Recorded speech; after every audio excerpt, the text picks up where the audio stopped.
खबरों के एक्सप्रेसवे से आगे रुक करते हैं सियासी ढाबे का, जहां आज की सबसे दिलचस्प खबर मौजूद है। प्रधानमंत्री की तरफ से किए गए हमलों का जवाब देने के लिए राहुल गांधी मीडिया के सामने आए और लोकसभा के अपने भाषण की तरह बार बार भारत माता का जिक्र किया। अब सवाल है कि क्या कांग्रेस और राहुल बीजेपी की सियासी पिच पर बैटिंग करने की रणनीति अपना रहे हैं?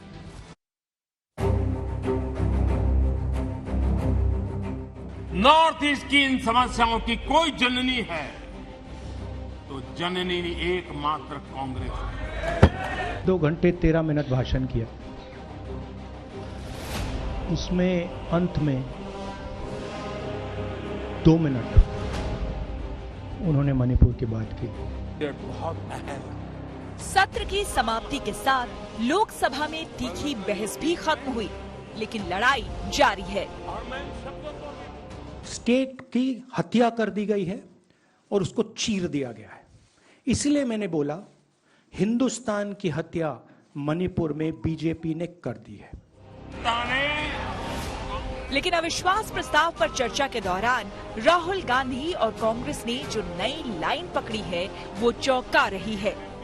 लोकसभा में राहुल ने बार बार भारत माता का जिक्र किया और संसद के बाहर भी वो भारत माता का जिक्र करते जा रहे हैं। जहां भी भारत माता पर आक्रमण होगा वहां मैं आपको खड़ा मिलूंगा, भारत माता की रक्षा करते हुए मिलूंगा।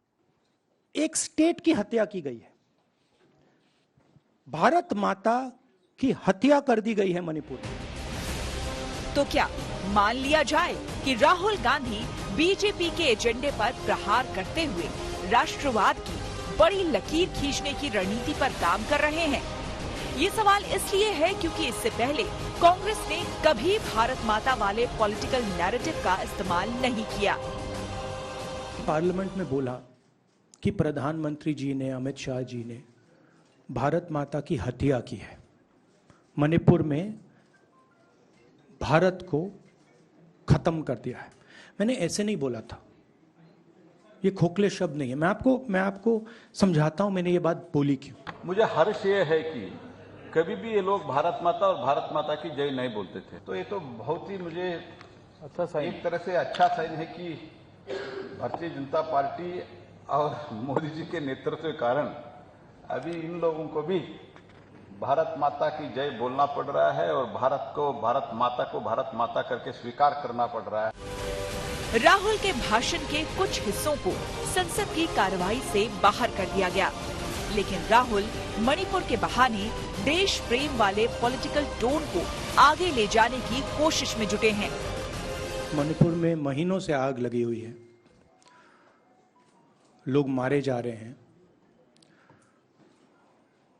बलात्कार हो रहा है, बच्चों को मारा जा रहा है। और अगर आपने देखा होगा कल, तो प्रधानमंत्री हंस हंस के बोल रहे थे, मुस्कुरा रहे थे, जोक्स क्रैक कर रहे थे, हंस रहे थे। ये उनको शोभा नहीं देता है। विषय कांग्रेस नहीं था, विषय मैं नहीं था, विषय मणिपुर है।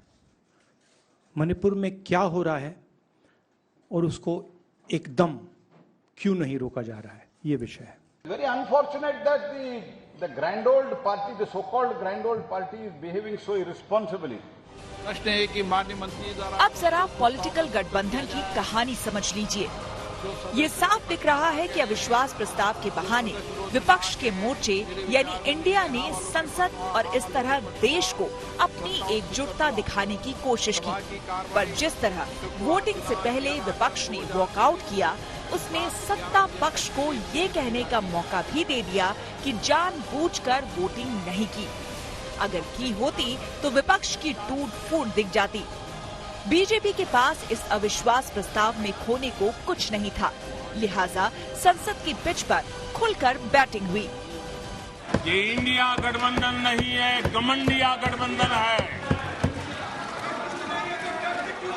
और इसकी बारात में हर कोई दूल्हा बनना चाहता है, सबको प्रधानमंत्री बनना है। मैं आज देख रहा हूं कि आपने तय कर लिया है